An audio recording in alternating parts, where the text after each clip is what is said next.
All right, here we are behind the bits. We're doing a rapid round. We might just stay alive the whole night since we're doing prime time.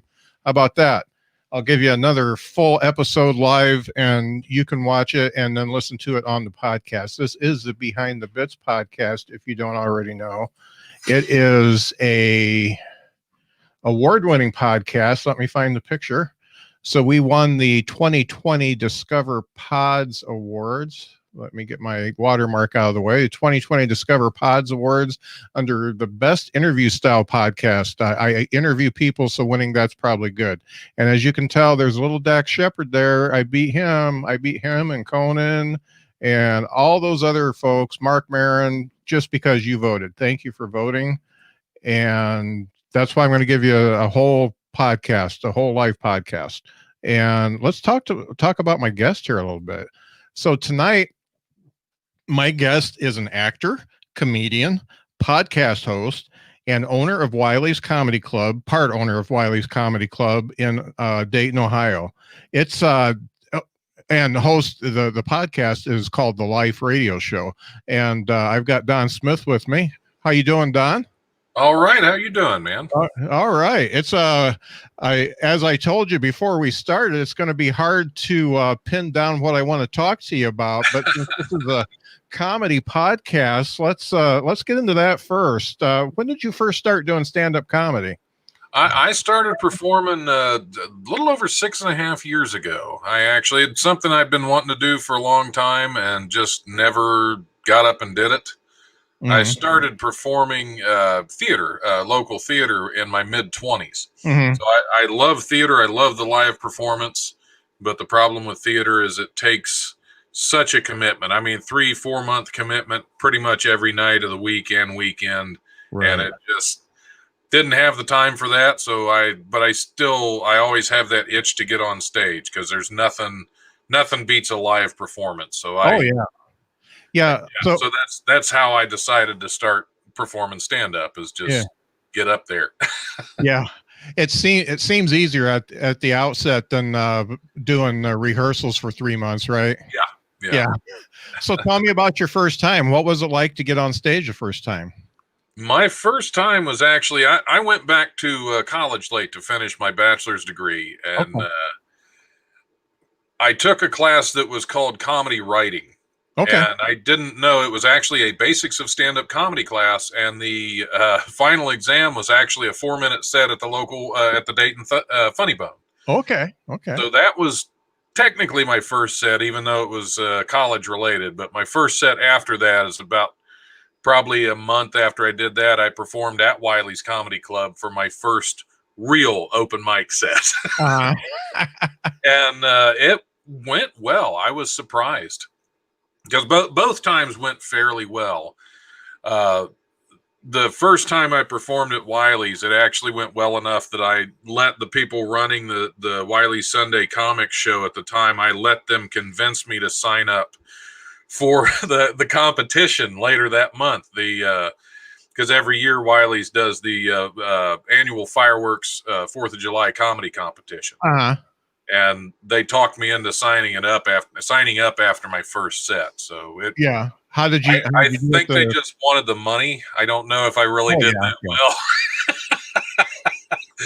But no, it went fairly well actually, and I made it to the finals of the competition. So that was great. That was cool. That was like my third performance was in the competition. My fourth was in the finals. Wow. So, it was great. So I impressed myself a little bit. Yeah. Do you feel like coming into it a little bit later in life and also having the acting chops helped you? Definitely the live performance and the acting, the theater performance definitely helped because, I mean, you develop a stage presence with that rather than somebody just walking up to try it their first time without having that. So I think I definitely had that advantage. Mm-hmm. I don't know if starting later in life helped. But I do know that the acting helped a lot in that because that way you can sell your jokes a little more if you're able to add that performance element and the stage presence into it right off the bat. Yeah. I the reason why I say starting later in life, you didn't start as late as me. I started when I was 52. And by that time, I had raised 2 kids. I had friends pass away. I'd had, I'd lost jobs and all that kind of stuff. I'm like, an audience doesn't bug me. I don't care. Yeah. So it wasn't as nerve wracking because of all the life experience I've already had. That's true. I don't know, because as weird as it sounds, doing the radio show, doing comedy, doing theater, I kind of get nervous. I still get stage fright before I go up. And I mean, Yeah. now the podcast, I don't so much because I've done it for so long, but Right. I still, because this year, because of COVID, of course, I haven't been on stage much at all. I think I went up for the first time in 8 months about probably 2 weeks ago. And I was terrified. Yeah. Yeah.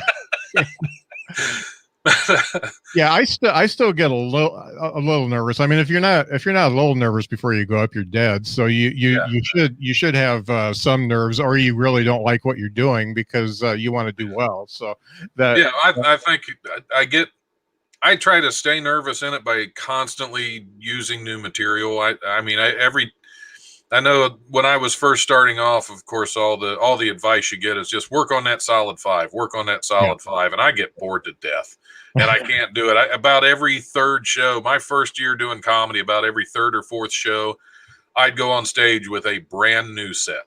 Wow.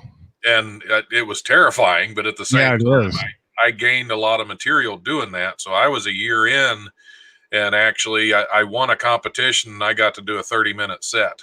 And I had the material, because even at a year in, I was doing so much and changing it up so much. Yeah, that's some prolific writing there in a year to get a solid 30. I didn't say solid. Okay. To get 30.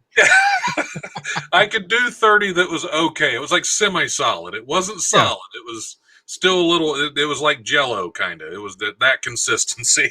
Yeah, well, you stood up on stage with a mic in your hand for 30 minutes. Not a lot of people can see that after a year. Right, with no notes. Yeah. That first time I went up, I was like, I don't want to take notes, because I didn't even have a cheat sheet. Yeah. So what kind of material do you do, Don?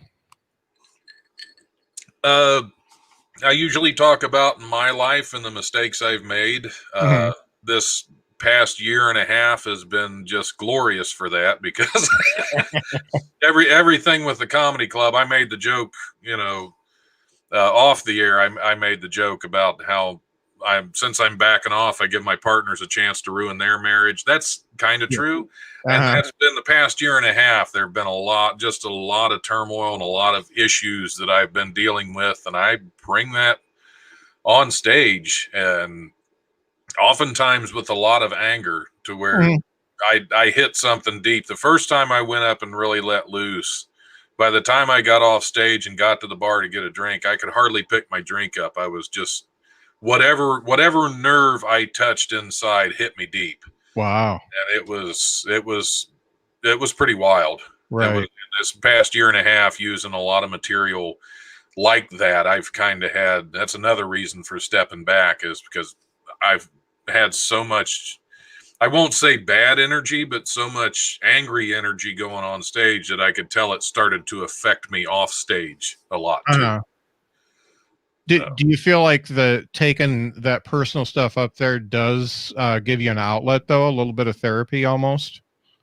It does, but it can also make a significant other very angry. Yeah. But yeah, I think it does help to talk about these things. And, I've tried therapy, and it just isn't the same. Yeah, no doubt. I mean, the bar's not there for a drink after therapy. You have to, right. Bar, right. So, Which it should be. It should be. Yes, it should. So, most of the times I've left therapy, I've needed a drink after. So. Yeah. So do you think that maybe that early success was because you made stuff so personal, and you made you had a voice to begin with? Because comics, you've seen a lot of comics, a lot of new comics. A lot of them are, one-liners, puns, stuff like that Or, for a long time.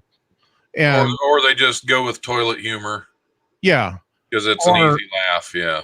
or they're a storyteller like you, and it takes them 5 minutes to get to the punchline. They Right. meander around it a lot. So, that's it's an art to be able to have a story, have something that you want to get across, and still get the punchline in without losing the audience. That's Yeah. the 'Cause art.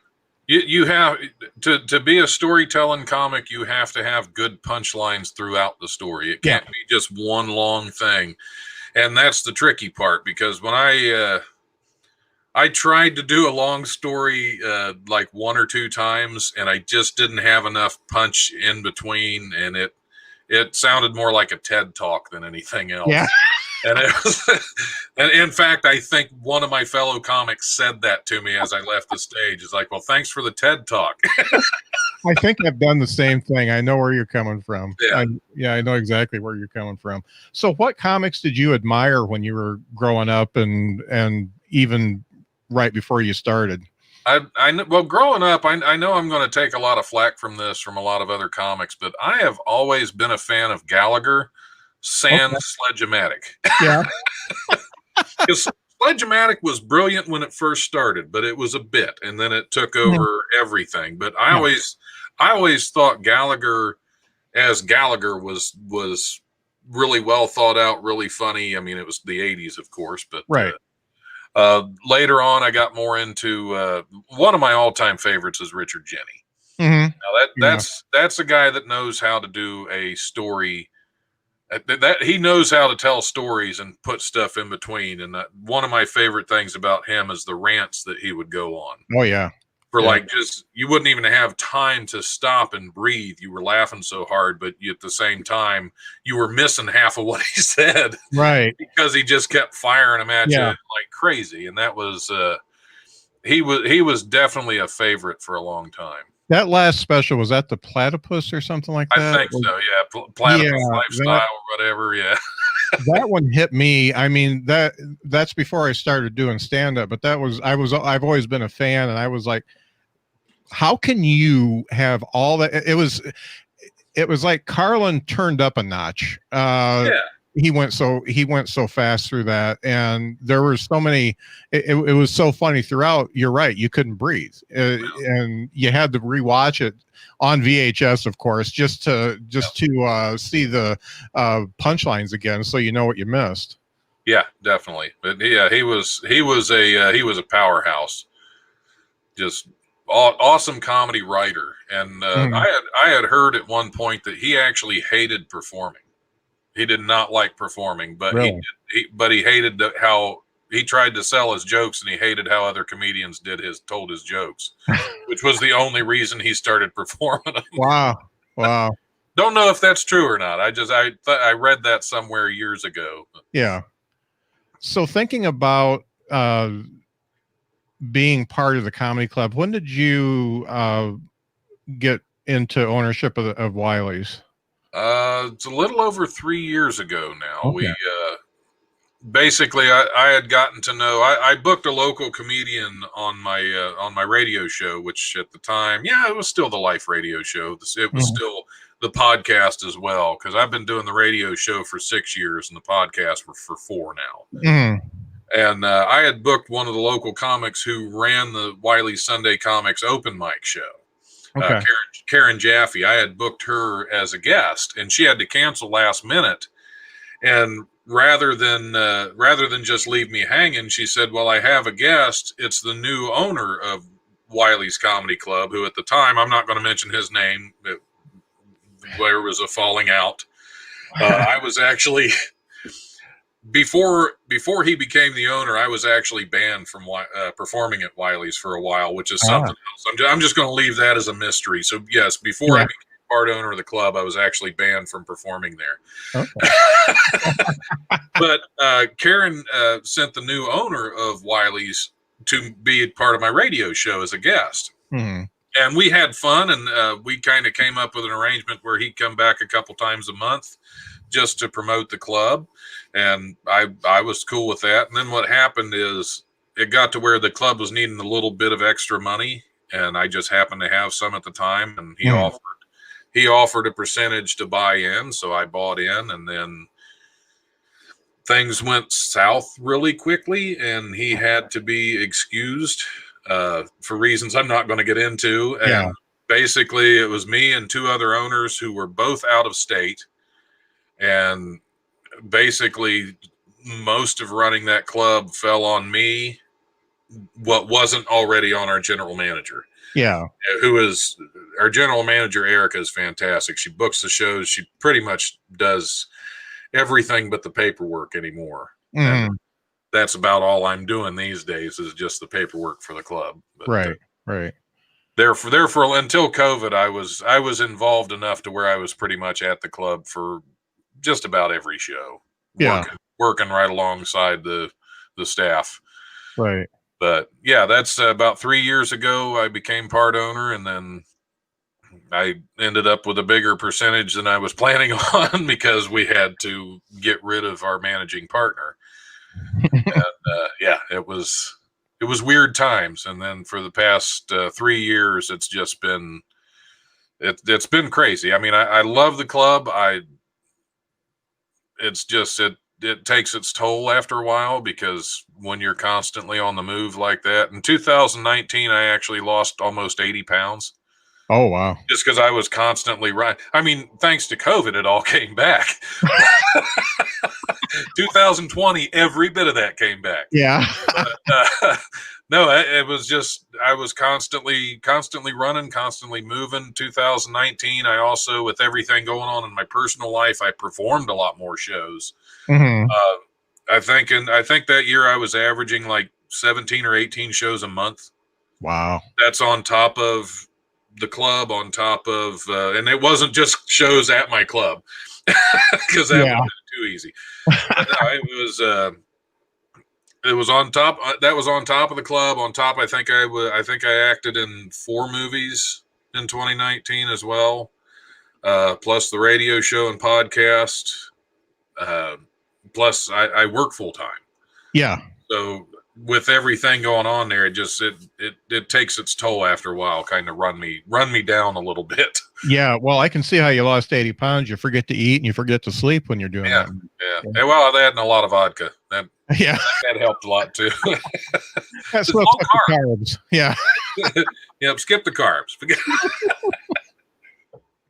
Oh, yeah. We're doing the good carbs tonight. Yeah, absolutely. So when you got involved with the comedy club, obviously it was a little bit chaotic, but I'm sure you probably at the beginning were helping with the booking and stuff like that. Is that correct?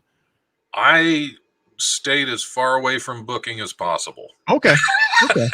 Erica has done the booking at that club for quite some time. Okay. She's been there for almost 20 years now, I think. Oh, wow. She knows that club and that business better than I do. Yeah. I'm not going to, owner or not, I'm not going to go in there and step on somebody's toes that's been doing it as long as she has and does a better job than I would anyway. Right. So, right. And I was happy not to book because that way I don't get hit up with emails and messages all the time from every comedian that wants to be booked at the club. Oh, no doubt. Oh, no doubt. I do get quite a few, but then I can just forward them to her. Yeah. And then wash your hands of it. I don't do that. So thinking about Erica having been there for 20 years, she had to have had, she had to have a opinion on how a comic should act when approaching for a spot at the club or a weekend, either as a headliner, feature, whatever. What types of things would she look for and you look for if you were covering for a vacation or something like that? What do you look for in a comic that is going to be performing at Wiley's besides being funny? Well,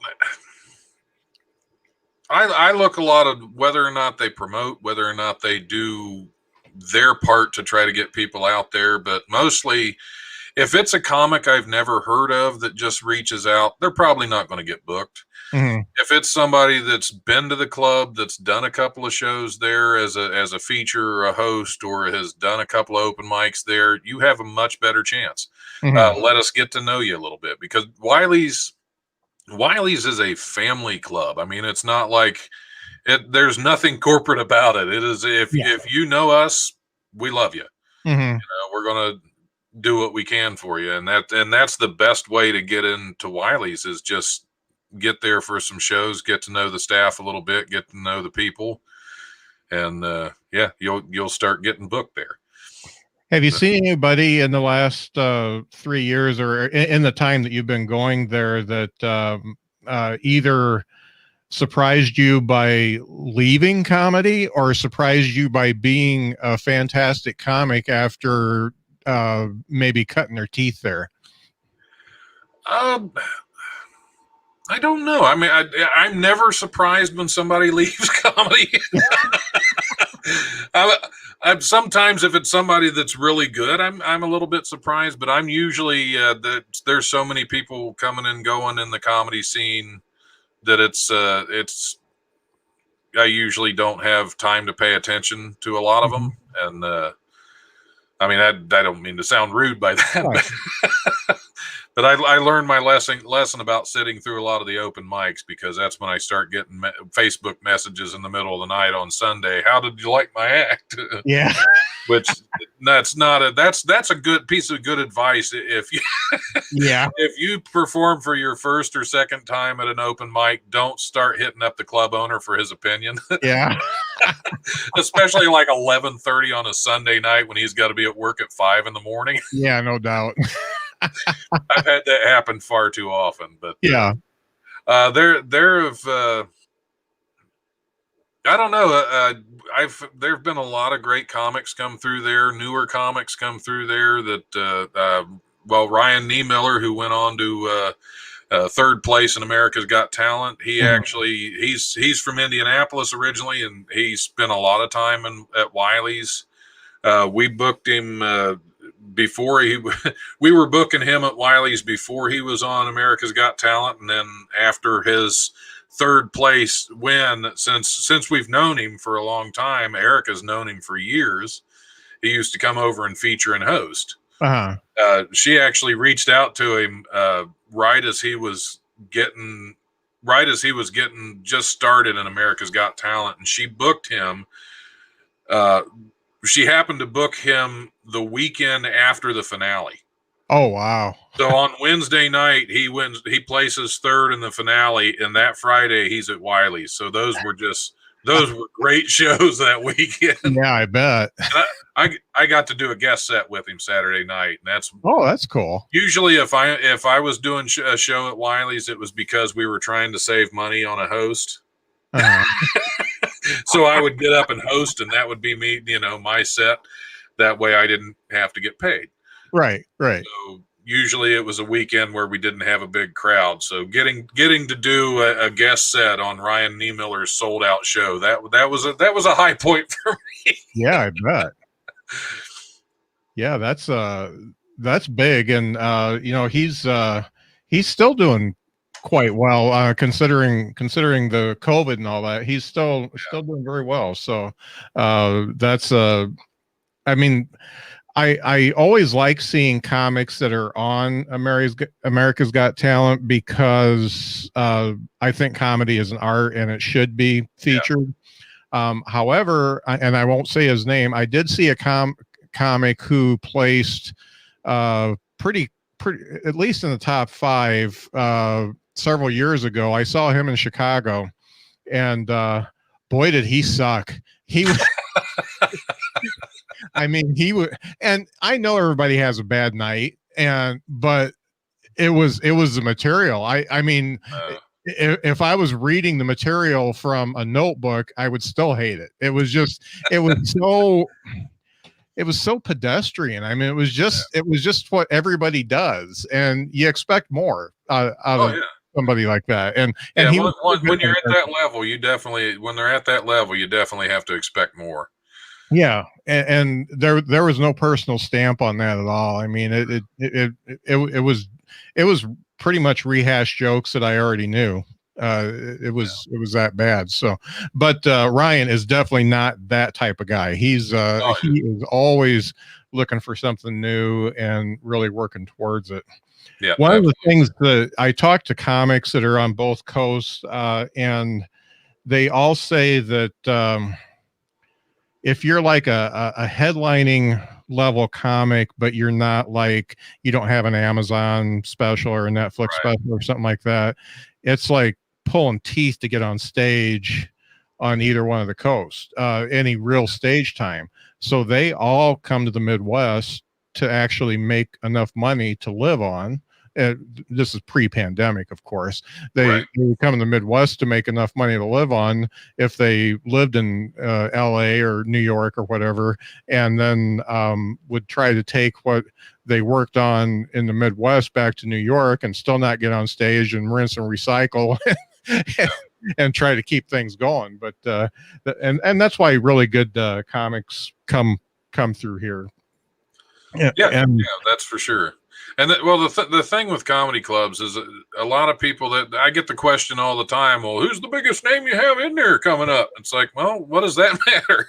Go out and see some live comedy. See somebody yeah, you've never heard of before, because chances are, if they're headlining at a comedy club, they deserve to be there, yeah, and you're and going to enjoy them and most of the time. you know, you really hit on something there, because when I started this podcast, and I started at the beginning of the year, I was very deliberate in writing out what I wanted, and I wanted to talk to working comics. I didn't want to talk, I'll talk to a famous comic if they want to talk to me. Right.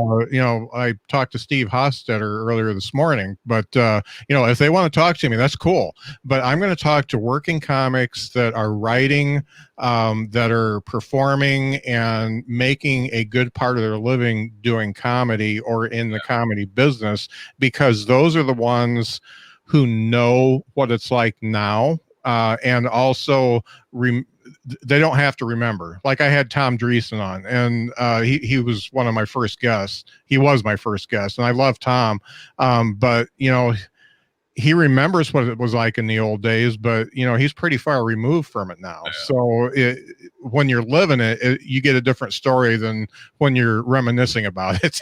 Yeah. Yeah. Yeah, Hofstetter at one point before I became involved in Wiley's, Hofstetter actually had part ownership of the club there for a while. Really cool. Yeah. Yeah. I did a phoner with him, and the only phoners I've ever done for this podcast is him and Bob Zaney. And it's hard for me to do a phoner because I like to look at the person I'm talking to. So Right. I do a lot better when we're actually on screen, but he was just doing phoners, and I'll take what I can get. It was, we still had a good talk. Well, I before the pandemic hit, I was doing a live on-air show in the studio, and I was so used to having people in there with me that once COVID hit and I started doing everything from home through Zoom and through I have used StreamYard before, but Yeah.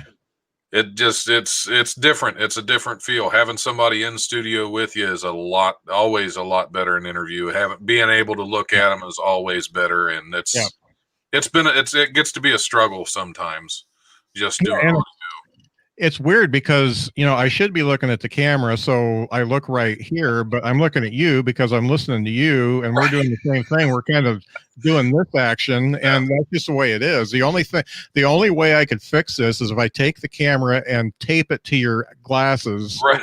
where they are, and then I'll be looking at the camera, but I won't see you. So I suppose I could move my camera over a little bit, but yeah, I mean, wherever I put it, it's going to be weird. It doesn't matter. It doesn't matter. I've got tens of listeners, so it's okay.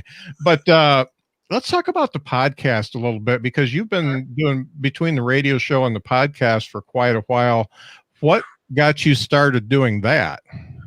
Comedy, actually. Like I said, I went back to school kind of late to finish my degree, and so when I had just started performing comedy, and I didn't have a lot of time to get up on stage. Mm. Well, at the school, since I was working full time, I was a full time student as well, plus doing comedy, plus the acting at the time. So this was pre club ownership, or I would have driven myself nuts. Yeah. But I figure I'd spent so much time at the school. Well, they had a radio station on campus, and if you were a student, you could start a show. Uh-huh. So I thought, well, since I can't get on stage a lot and keep in contact with a lot of these local comics, I'll just start a radio show. Since I'm on campus anyway, I have an hour break here and there. I'll just bring some of the local comics onto the radio show, get to know them there. Mm-hmm. So that started, like I said, about 6 years ago. I started that, and first couple of episodes were disastrous.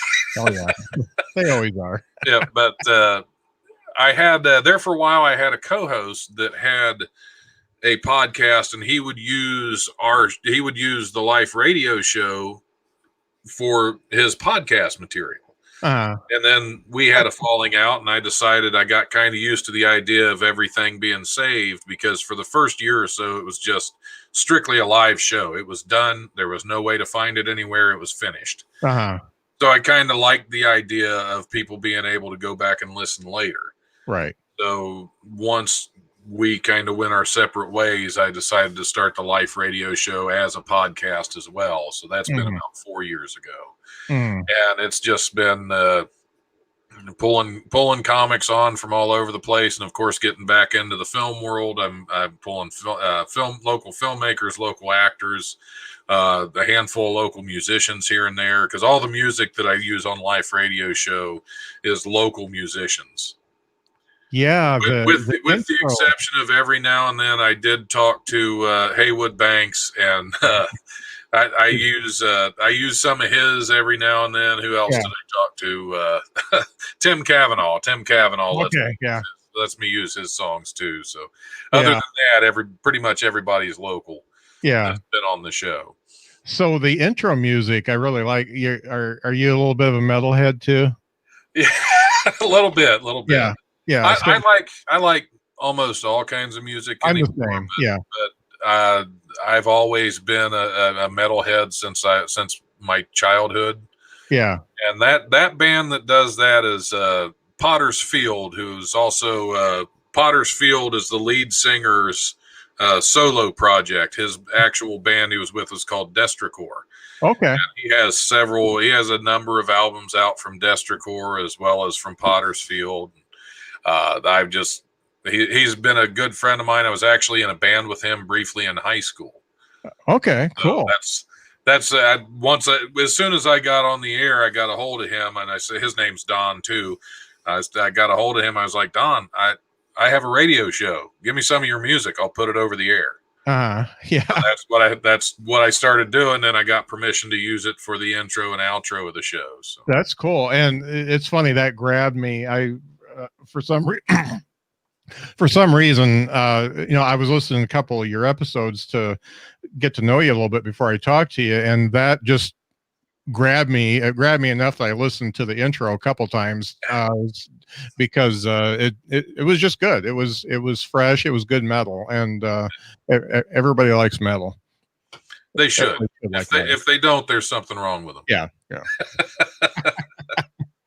So have you, you said you talked to Haywood Banks and Tim Cavanaugh. Have you met anybody doing the podcast that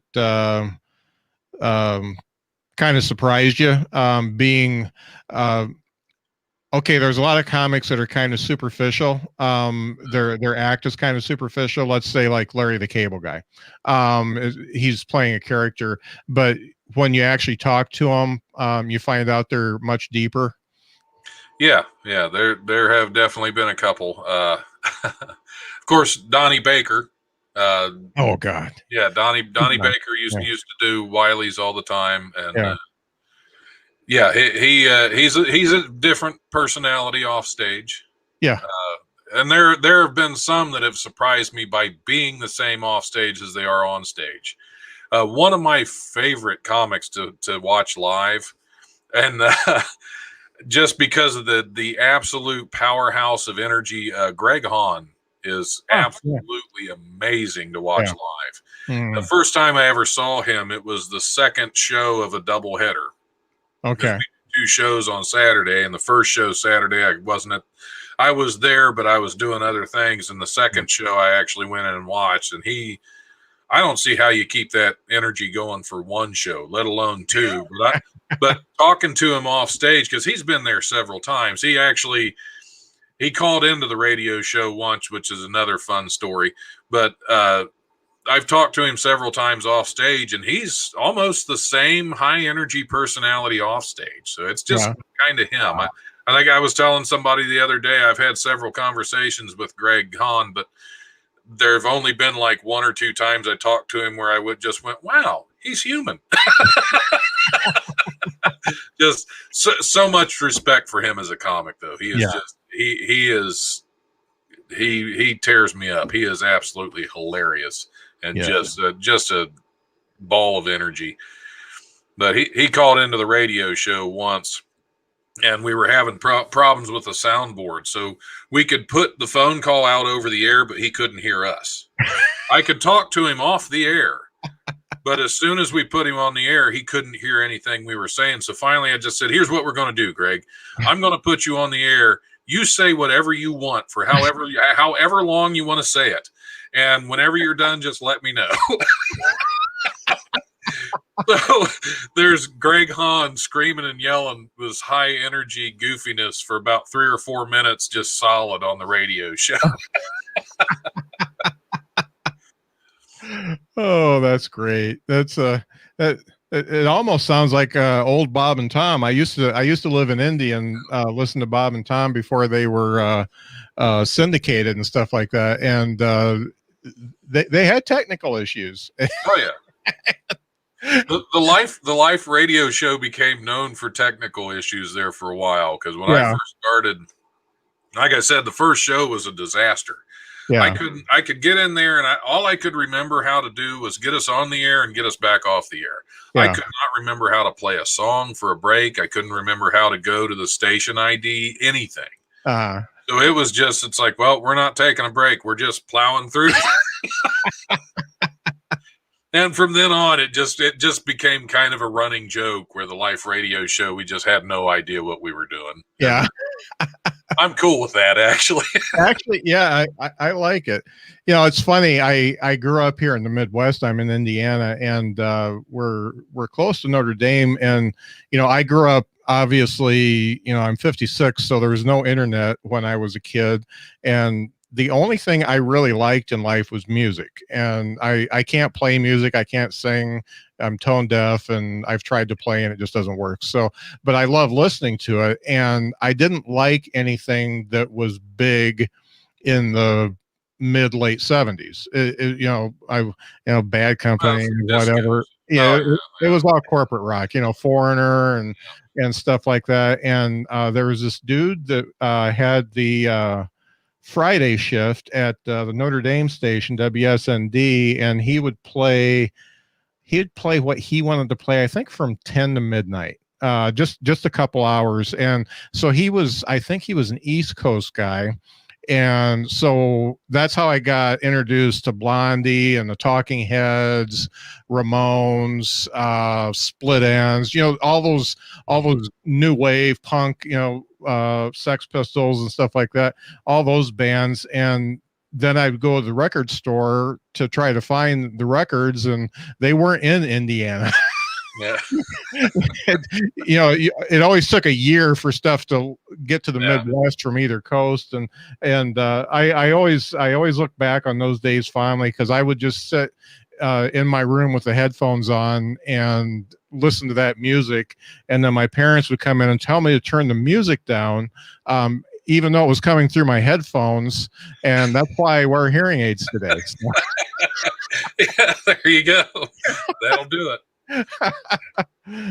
But yeah, I was such a nerd that's all I got into. And I was really into Steve Martin. And then when Dave Letterman came up, I was into him. But it was that radio station really opened my eyes that there's a lot more to do than the corn in Indiana, you know, and Foreigner, you know. Yeah, I would say I've gotten more into music over the last probably 10 years than I did before that. But as far as comedy, that was a thing that I've always been into, because my dad, we used to watch the old Showtime comedy specials and the HBO comedy specials and all that, and the funny men, clowns of comedy, that kind of thing. You have like Mark McCullum, and Billy Elmer was always a favorite. I mean, there's so many of these comics that outside of those Showtime specials you didn't hear a lot about, because they were working comics. They weren't the big names that everybody expects at a 200-seat comedy club. Yeah. That's what always cracks me up about that question. It's like, when's Chappelle coming? It's like, Chappelle can sell out a 10,000-seat arena. He's probably not going to play a 200-seat comedy club. But he started with Wiley's. Yeah. I mean, he's local. Chappelle's out of Yellow Springs, Ohio, which is about 20 miles outside of Dayton. So, I mean, this is where he started. So that's always my advice to people. You get out and see some of the local comics, because they eventually, one of them will be the next big comic. Oh, yeah. Yeah. And they are absolutely trying harder. Oh, yeah. Yeah. They're never phoning it in. Some of them are trying harder. Most of them. Yeah. So as somebody who has seen comedy from the inside, you've done the writing, you've done the performing, you've seen how the stage works and stuff like that. What do you like about comedy today? What the comedians that you see today, what do you like about what you see now? We're not seeing enough of it because of COVID, but yeah. But I don't know that I like that every now and then there are some that are daring enough not to be politically correct when that's expected. You have a lot of them that are just trying too hard to not offend people, and that tends to make for weaker comedy. Because if you're not offending anybody, you're not talking about anything important. Right. And that's, I've done whole sets on religion that I fully expected half the audience to walk away from. Yeah. But somehow made them work.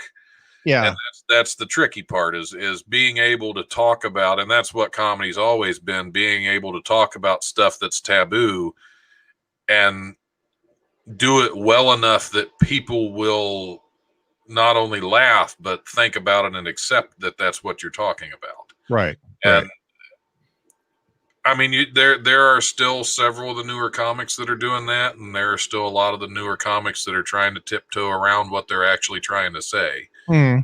So I don't think that it's changed a whole lot from what it used to be. I mean, I think people are getting more personal and getting more, I don't know, risky or whatever, but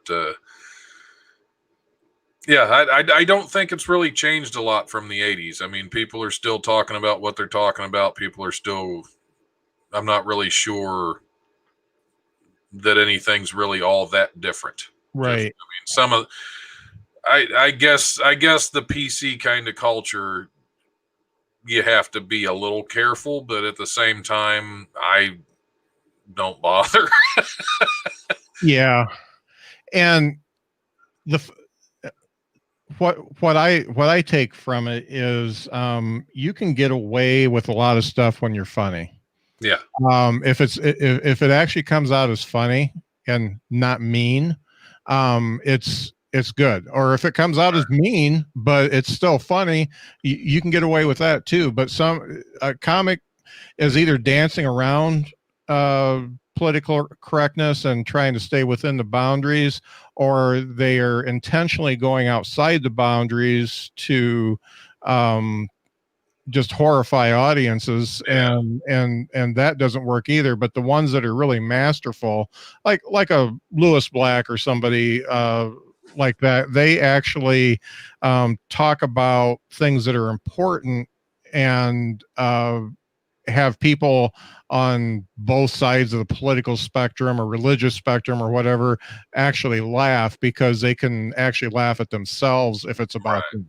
So, well, people are having a more and more difficult time laughing at themselves anymore. Yeah, that's very true. I think as far as the PC culture goes, as long as your jokes punch upward and not downward, as long as the ridicule goes to somebody that's considered at a higher tier, Yeah, yeah, you don't want to start crapping on the downtrodden. They're already there. yeah, yeah, no doubt. You want to tackle the people that are up above, that at least think they're up above. Uh-huh. And that's the tricky part. That's the tricky part, is to keep it to where you're not just being a jerk. Um, has I didn't look through your entire podcast library. Have you ever talked to Stuart Huff, or has he ever played your I club? have, yeah. He's been at the club several times. He's a favorite at Wiley's. Yeah. He's usually headlining there at least once a year, sometimes twice a year. Sometimes he comes in to do. He's shown up for our Sunday comic open mics before, and just closed out an open mic for us. So yeah, Stuart's brilliant. Yeah. I think he's been on the podcast twice. I think.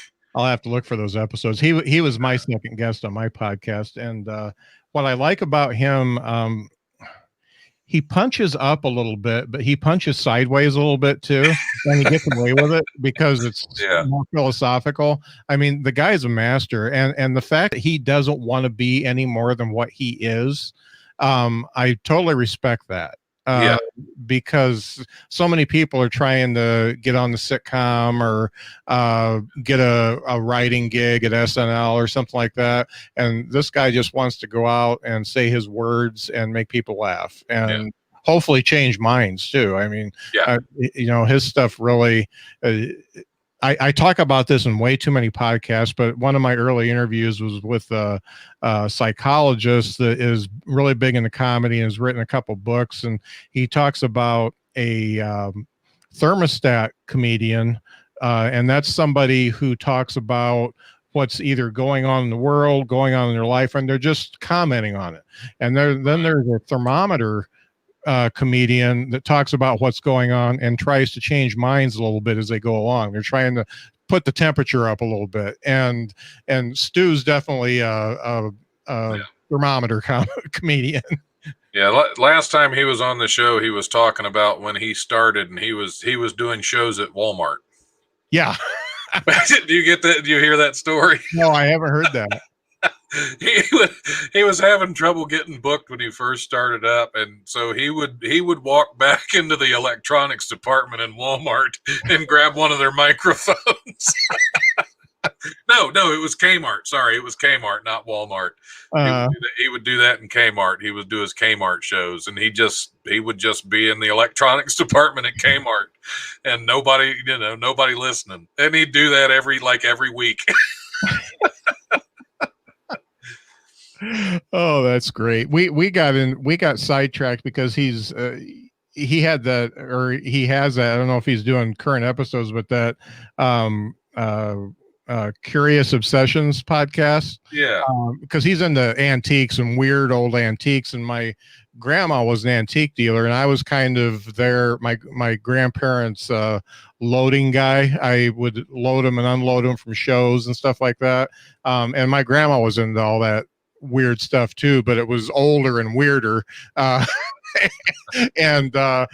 we got into a pretty good conversation about that, both online and offline. But he's got a whole house full of curiosities, he likes to call them. Yeah, he's a great dude. He's always a blast to have at the club. So let's talk about the acting that you've done, because your credits are on quite a few things. How did you get into the whole acting part? I know you were doing the theater, the community theater and stuff like that, but how did you make that jump into the acting part? Years ago, long before I started comedy, there was, I think, 3 movies that I was in, but only one of them actually got finished. Uh-huh. And it was just something since I was doing the theater, I wanted to kind of try some film out and see what was going on with that. And I did a couple back then, and most of them at the time, it was before a lot of the streaming stuff still. So it was still a lot more difficult to get out there. So my first film ever was called The Monster's Mind. And I think it premiered at Rome International Film Festival in Rome, Georgia. but hey, we were nominated for best feature length film. So there you go. But when I started getting back into comedy, because I took a break from a lot of it for a long time, for like several years. And when I started getting back into comedy, I started at some of the clubs. I started to meet some of these filmmakers. And the first one was Henrik Kuto. I got to know him fairly well, and he's probably best known for Babysitter Massacre. Okay. He does a lot of great horror films. And I got to know him a little bit, and I did a few kind of walk-on roles on films with him. I was in Calamity Jane's Revenge. Let's see, Nothing Good Ever Happens.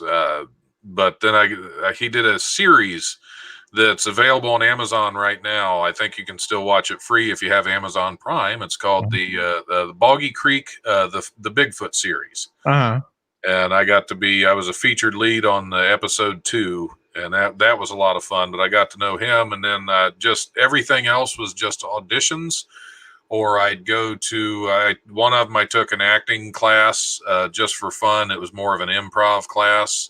And a couple months later, I got a call from the person that was running the class saying, "Hey, I'm directing a movie. Would you like a part in it?" I was like, "Well, yeah."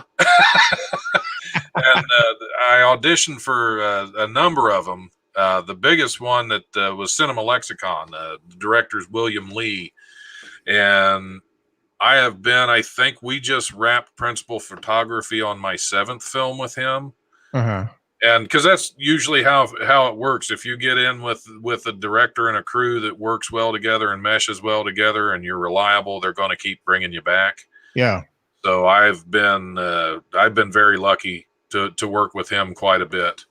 In fact, the next one we're doing is through he's one of the producers of it, but it's I get to be a co-star, so I'm going to be one of the lead actors on the next one, which is I can't talk too much about right now, but the one that we just wrapped was Black Wolf. Black Wolf's the one that just wrapped, but I've been working with him for almost 5 years now. Okay. And he gets his out there because a lot of filmmakers, well, Henrik does too. All these people that I work with, they usually get their stuff out there, but I've worked with some that you'll do a whole lot for, and then you won't hear anything about it ever again. Yeah. But I've worked with a lot with Cinema Lexicon, with Henrik Kuto, with Lana Reed, a lot of people that just they get their films out there, and Garnett Films. That's Lana Reed's company. Who did Western World. Yeah. Which, I watched the trailer for that. That looks pretty cool. It's a little deceiving. To be honest, it's a great movie, but it's more like a Western murder mystery than like a Western shoot 'em up kind of thing. Because if you look at the trailer, it looks like there's a lot of action, but in reality, there's some. But at the same time, a lot of it is just talking out, trying to solve this mystery. Who killed? Because the original title was A Dead Husband in a Western Town. Yeah. Which leads more to the mystery element of it. Yeah. And then since they had the show Westworld that was really at the time, they said, well, let's call it Western World. Yeah. Trying to get some of that audience over. And I think their marketing of it kind of, I don't know that it really hurt it, but it kind of, the marketing, we had a lot of people that were expecting a lot of gunfights in a Western that just weren't there. Right. But it's a great movie. It's very well written. Brian Dobbins, I think, wrote that. But it's a very, very well written movie. A lot of great acting in, a lot of really good filmmaking went into that. I think it was marketed to a crowd that was expecting a lot more than a mystery. Yeah. But it was the trailer looked good. Do you think I think it's a great movie. I'm gonna check it out. Do you think that your voice gets you in the door for some of these acting gigs?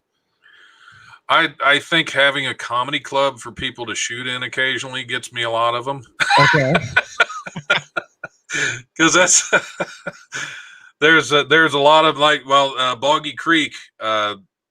We shot that. It was over 3 years ago. It was almost 3 years before that came out. From the time we shot it, it came out a little over a year ago. Mm-hmm. But I forgot how often we shot at Wiley's for that. Until I started watching the series again. It's a 6-episode series, and I completely forgot that in that area they were using Wiley's as like their neighborhood bar. Yeah. So it made it in. Wiley's made it into more episodes than I did. Yeah. And Black Mamba, which just released, a Cinema Lexicon movie that just released, I think in May or June. We probably shot about 70% of that inside and around Wiley's. Oh, wow. That's cool.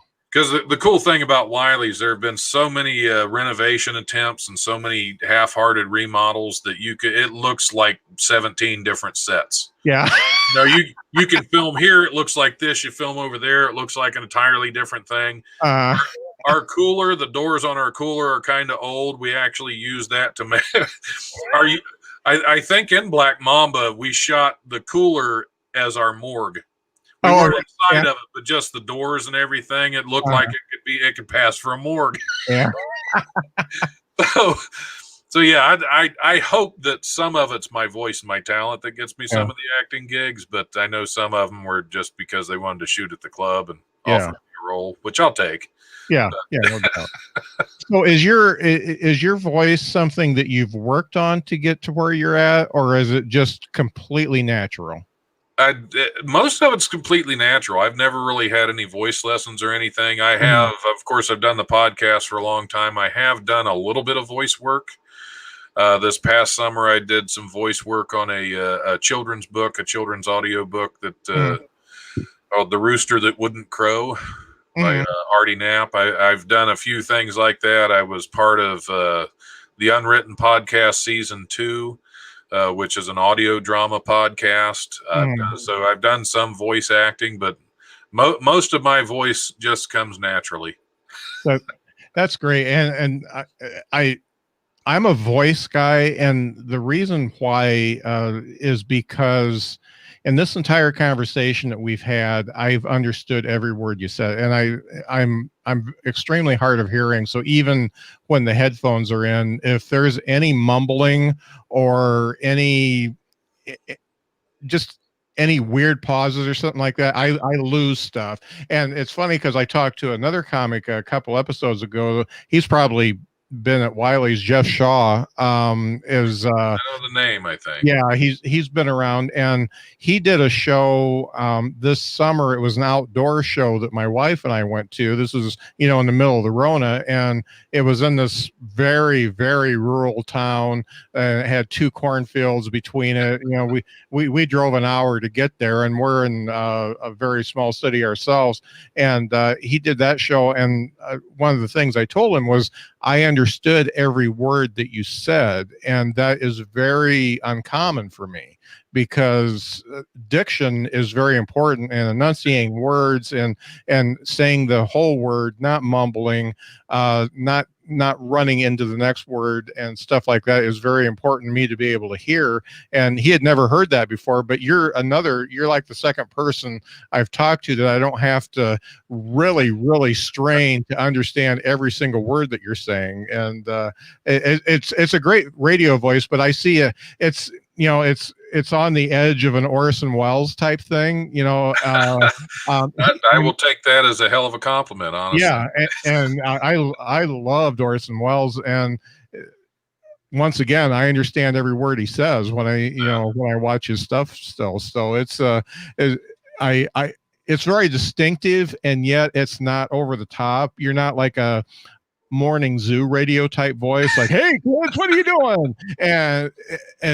But every word I understand. When I was perusing the podcast, I was like, holy cow, I don't have to strain to hear this guy. And I take that as a compliment because, people need to laugh too, and they need to hear all the words. So.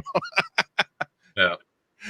Well, yeah, I was an English major, so I've done a lot of reading aloud. Plus the radio show, I've been doing that for so long. Plus being a performer, you can't really mumble a lot doing theater. You have to project, and I think a lot of that's helped develop it. Right. So I won't say it's totally natural, but just I haven't purposely said, okay, let's work on my voice today. Yeah. Everything's been developed over time through all the different things that I've done. Yeah. Yeah. Yeah. It's funny. I've got actually a public speaking coach coming on the podcast on Friday. I'm interviewing him Friday morning, and it's totally selfish because I have the tendency to say and I also stammer. I also say things too many times, and I'm just going to use him to train me to be better. And hey, it works. and comics can use that too, because there's a lot of comics that get up on stage and I don't hear half of what they said. Yeah. You know, they think because they have the mic in their hand, they can just mumble through it because it's being amplified, and amplified mumbling is still mumbling. You know? Yeah. You mumble through a punchline, you just lost the joke. Yep. Yeah. So that's I'm looking forward to Friday. So let's talk about one of the things I like to ask everybody is, what is the best and worst advice you got about comedy?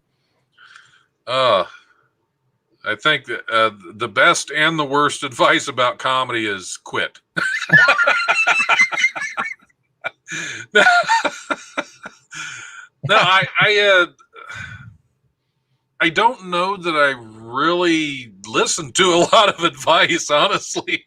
I mean, that sounds weird, but I just don't. I mean, with comedy, if you listen to too much advice, you're never going to find your own voice. Right. And I won't say I haven't listened to any of it. It's just not enough to where I remember it as something that really sticks with me. Yeah. I guess that's bad. Actually, you know, it's funny. We were talking about Stu, and on Stuart House episode, I asked him the same question. And he said, don't take anybody's advice. So see, I'm taking his advice and I didn't even know it. Yeah. You gotta blaze your own trail and do your own thing. Yeah. Make your own mistakes and take your own victories, because there's no formula. I mean, there's a formula for a laugh. That's pretty much mathematical. The punchline, the set up, the punch, and set up punch, and set up and three punches, and however you do it, that's pretty much mathematical. But the rest of it, how you get there, is all on you. So that makes a lot of sense. What three? I've been asked for advice a lot, and I really don't know what advice to give. Yeah, I really, and it's the same thing, and that might be because it's.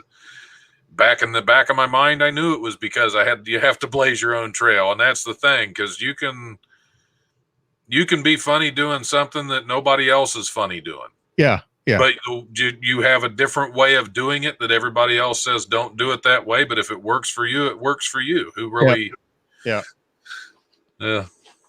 It's funny. I did a episode, and this is a while back. It was a comedy coaching episode, and there's a guy I like a lot named Joel Byers who does stand up, but he also does a lot of comedy classes and coaching.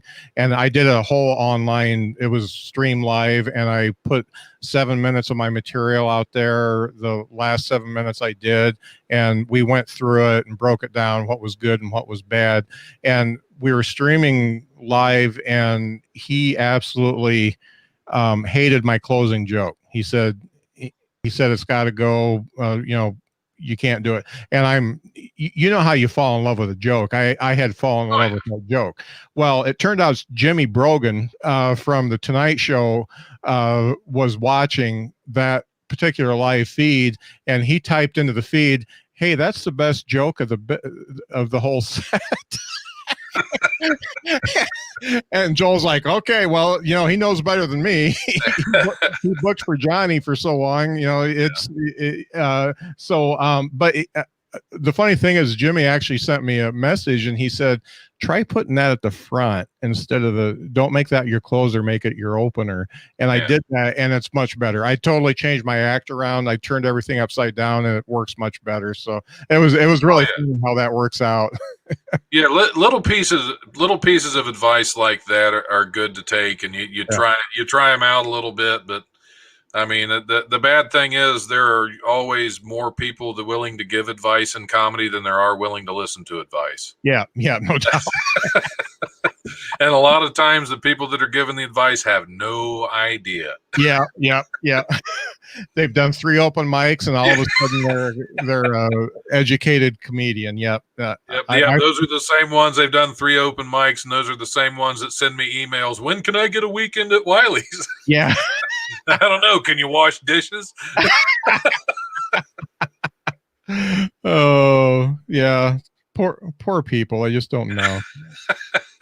So, what 3 things do you know now, either about comedy or the comedy business, that you wish you would have known when you started? Oh, just 3? Yeah. You can list as many as you want. I got all night, baby. Yeah. Yeah. There are a lot of things I've learned doing that. I just, again, nothing really comes to mind.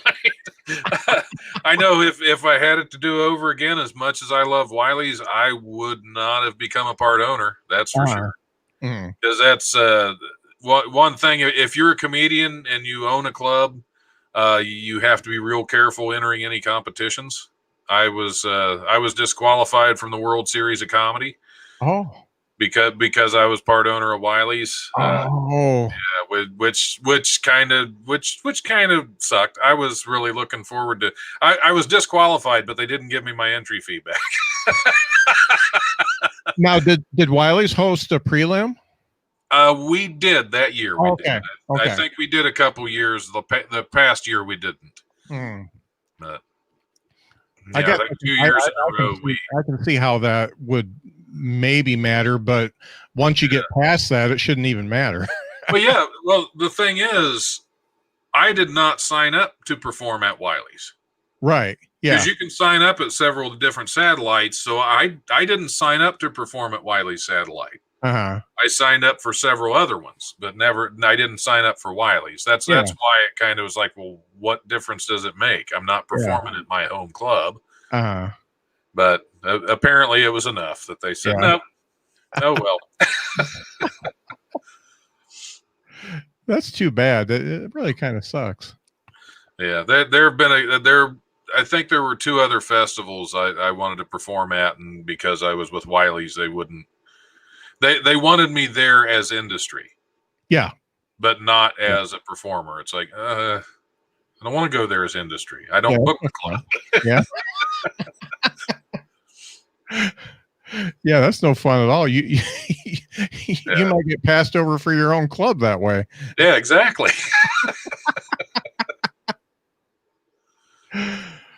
Oh man. So do you think that, okay, with the pandemic and everything that's going on, do you think that anybody should even be getting into stand-up comedy now? It depends on why you're getting into it. If you're getting into it to make money, then probably not. Yeah.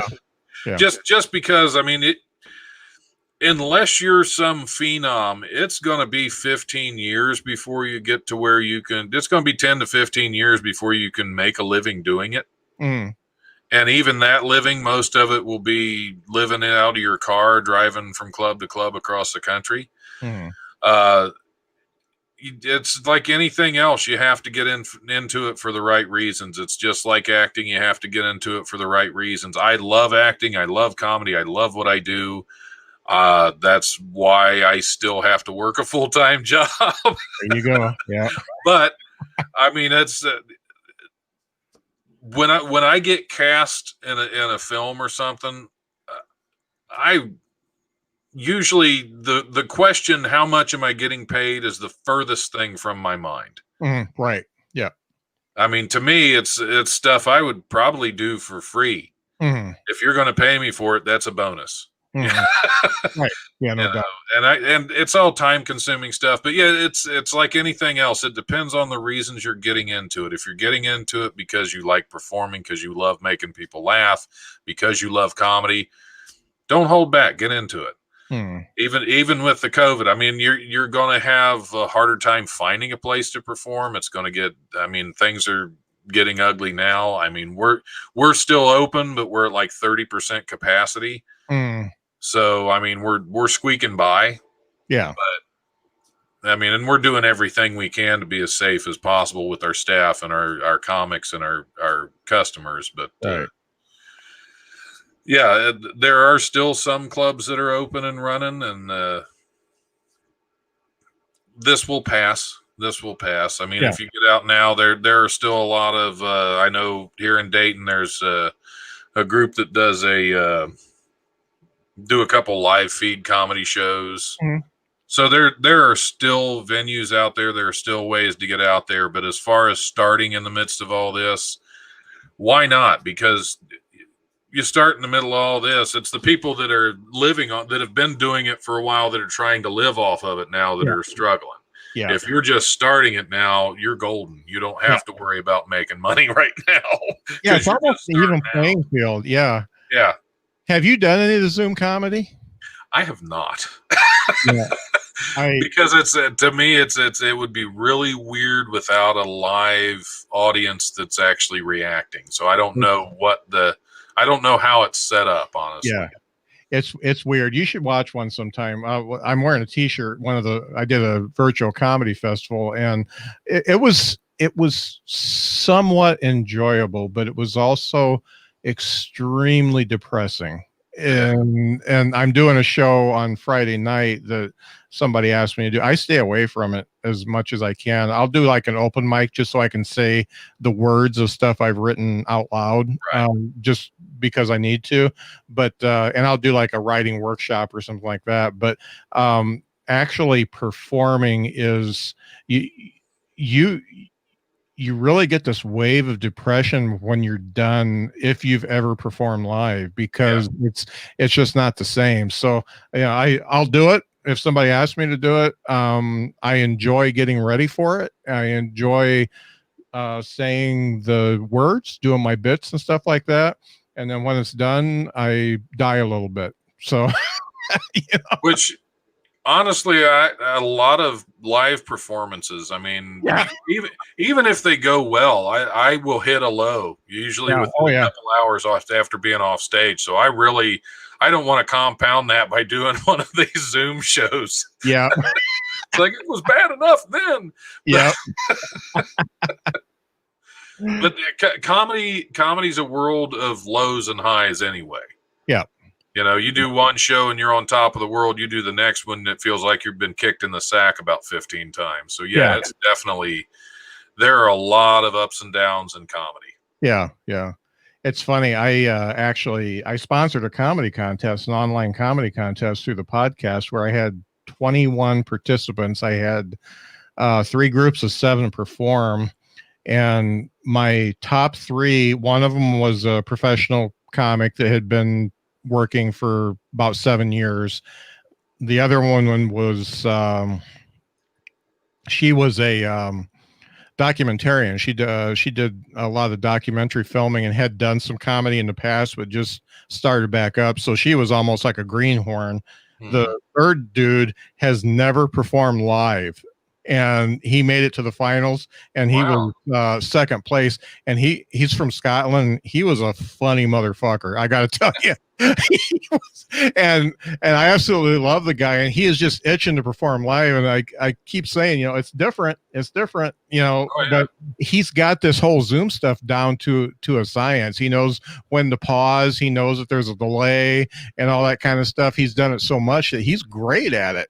And it's really cool to see that people from all those different levels were good enough to make it to the finals, and they all deserve to be there. It was really fun. That's cool. Yeah. Yeah. All right. Yeah, I'll be very interested to know how he does when he actually does get to perform live. He's a different animal.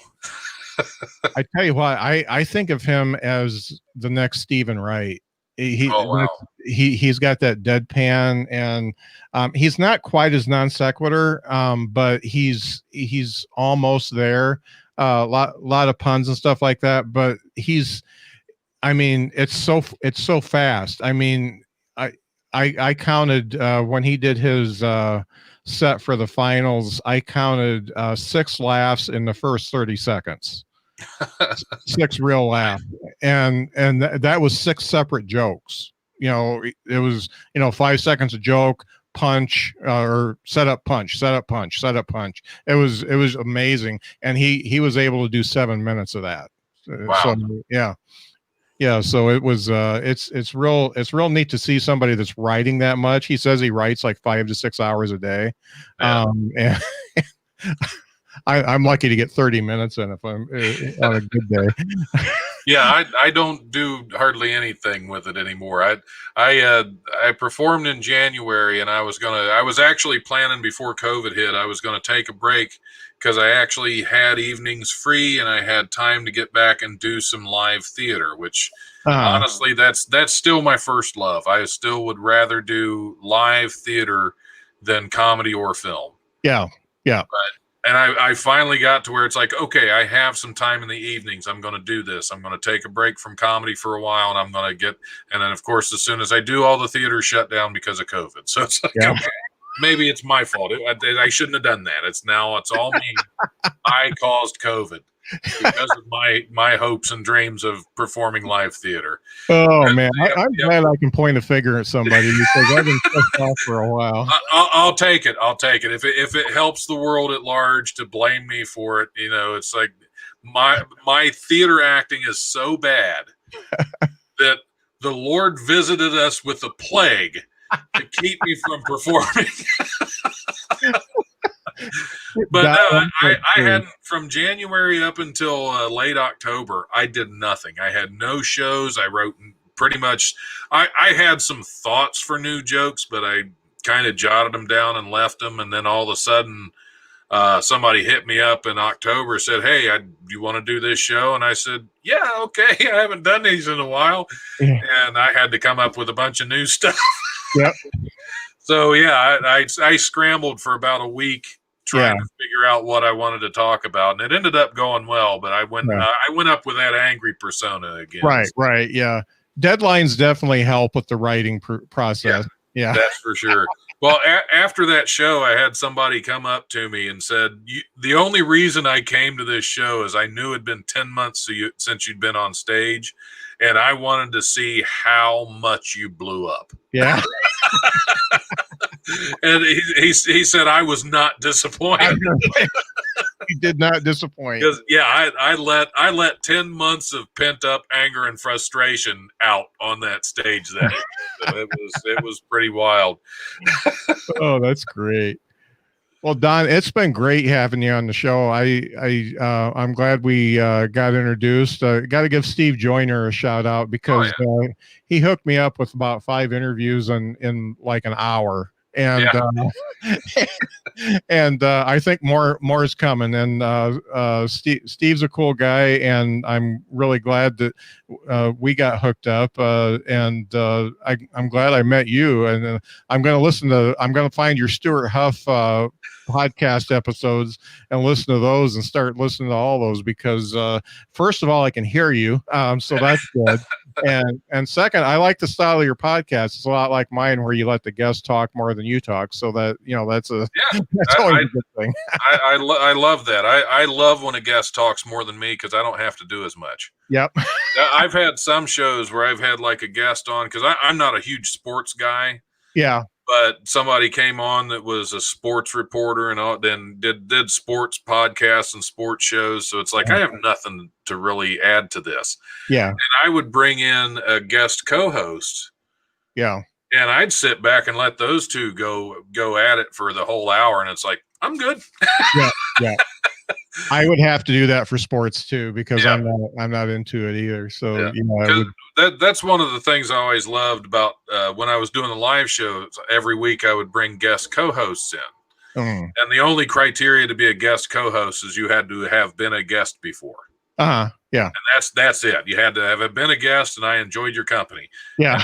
Because most of my guests, I really don't have any guests that I didn't enjoy. I mean, there are one or two that, but most of the guests I've had over, almost 6 years doing the radio show have been wonderful people. Yeah. Yeah. And, but I bring a guest co-host in, and I like to get people that are kind of like-minded, because when I first started working with Steve, I mean, he put people on my show that it's like not sure how to relate. Like Artie Hoffman is I don't know if you've interviewed Artie Hoffman yet. He's a psychic medium.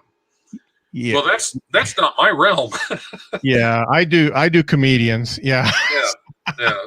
And well, so did I for the most part, but Artie was a lot of fun. He was a lot of fun to have on the show, but I brought on a friend of mine, a comic out of Cincinnati, Erica Russell, who also does tarot card readings and natal chart readings. That way I have two people that kind of work in the spirituality and the astrology kind of thing, and that psychic medium realm, that they could hit it off together. When I interviewed Pat Jankowicz.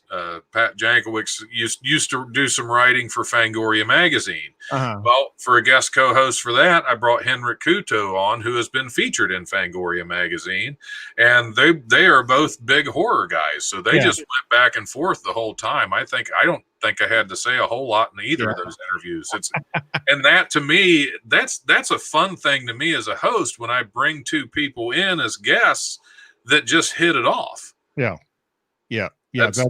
It's neat to connect people, and it's neat to connect with people. That's that's a fun thing about doing a podcast and doing comedy and theater and all that kind of stuff. You always find somebody that's either like-minded or somebody who's kind of your spiritual equal or something like that, and you can get together and make a friends, and that's important. Yeah. Well, I appreciate you having me on. It's been great talking to you. Yeah, it's been a great conversation. I'm glad we were both drinking because it's a day before Thanksgiving, and I'm cooking for two tomorrow because we're staying away from the kids. So it's kind of depressing, but it's what you got to do. Yeah. So that's why they made drinking. Yeah, no doubt. I made a beer run today, so I've got enough for the weekend. So. Perfect. Yeah. So where can people find you if they want to listen to the podcast, see your comedy, anything like that? I don't have a lot of there's probably some old stuff that's some of my early stuff that's still on YouTube. Don't watch it. It's ugly. As far as my movies, I mean, you can definitely check me out on IMDb. Donald Smith. I always went with Donald when I first started acting, so that kind of stuck on my IMDb. But you can check out any of those movies. There's a lot of them that are on Amazon right now. There's a lot of them on other streaming services. I know Black Mamba and The Goocher both came out this past summer. Of course, check out Boggy Creek, the series on Amazon Prime. You can check me out. You can find me at thelife1069.com. You can also, there'll be links to pretty much everything on there, including my movies, including the podcast. You can find the podcast itself, my link tree, depending on what podcast you use, what podcast services, podcast hosts you use. It's linktr.ee/The Life Radio Show.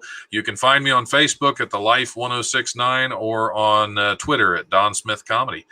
I think that's about everywhere I'm at. Okay.